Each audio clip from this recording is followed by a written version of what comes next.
Hello, my name is Frank Christensen and I'm the coordinator of officials for IFAF in Europe. This is training tape number 3 of 6 dealing with block below the waist. Today we're looking at the crackback block. So we'll look at some O-linemen, we'll look at some receivers, and we'll look at when can they crack and when can they not crack. But before we get to the game film, let's have a look at what the MOFO and the rulebook have to say. In the rulebook, we start with 232 by defining block below the waist. A block below the waist is a block in which the force of the initial contact is below the waist of an opponent who has one or both feet on the ground. When in question, the contact is below the waist. B. A blocker who makes contact above the waist and then slides below the waist has not blocked below the waist. If the blocker first contacts the opponent's player's hands at the waist or above, it is a legal above the waist block. For this specific training tape, the relevant rule is 916A exception 2, which states players outside the tackle box at the snap or any time after the snap or who are in motion at the snap may not block below the waist towards the original position of the ball at the snap. In the MOFO, we start with section 3.3 contact fouls. 4 deals with blocking below the waist, and B says for the first 3 seconds after the snap, when in question, the ball has not left the tackle box. Thereafter, when in question, the ball has left the tackle box. And E goes on to say, remember that it is the direction related to the opponent's area of concentration, not the point of contact, that determines whether a block below the waist is directed from the front or not. And finally, when in doubt principles 45 says a block below the waist occurred before, not after, the ball left the tackle box.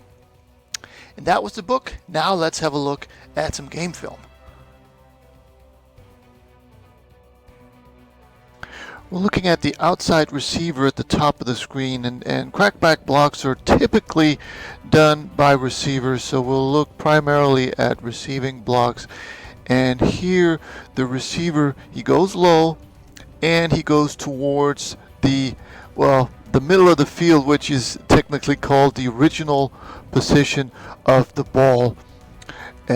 So here's a clear example of a receiver that goes towards the middle of the field, and when he goes low like this, this is a clear-cut foul, and well done by this field judge to call it. Here we're also looking at the receiver at the top of the screen, and again you'll see a similar situation where he goes low and he goes towards the original position of the ball, i.e. towards the middle of the field. Now in this situation he doesn't make as much contact as in the previous play, but you know, for safety foul this is still enough for a flag, so this should be called as a personal foul, block below the waist. In this example, we're looking at a receiver from the left. He's going to block the outside linebacker B31. So if we follow 31, we'll see the block coming from the outside, and this is actually a legal block. You'll notice that the block it's low, but it's from the front, and it's pretty much north-south. You'll even see that after the block, the receiver is facing towards his sideline, which is a good indicator that it was not a crackback. So here we have compared to the previous two, we have a legal low block by this receiver.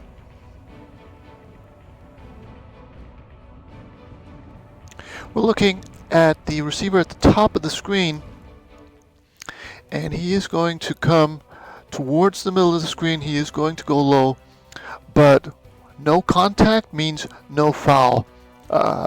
we certainly could have a talk to this guy if we can speak Mexican.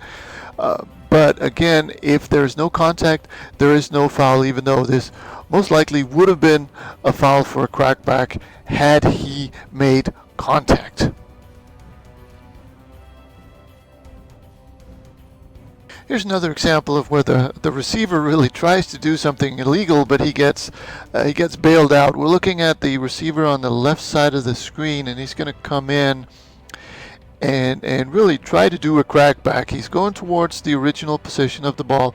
He's going low, but as you'll see, number 20 actually initiates contact with his hands, making the contact above the waist, making this a legal block, and the receiver really never manages to make much of an impact. So because B20 puts out his hands and wards off the block, this ends up being a legal block, even though it has all the telltale signs of a potential crackback from the receiver, coming in from the side towards the original position of the ball, and he's going low, but B20 bails him out. So again, this is a legal block.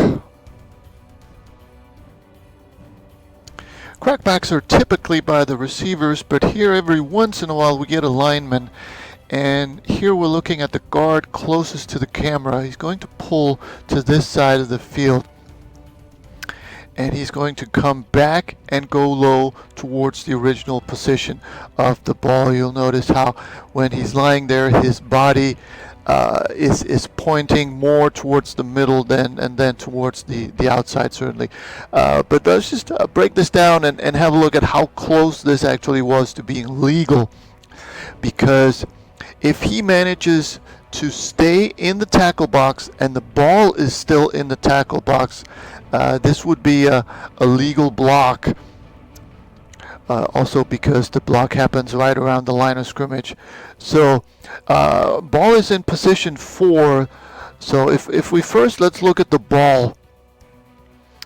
And the ball is still in the zone. There is a fake handoff. The quarterback still has the ball. Now it's given to the running back, who's still in the tackle box.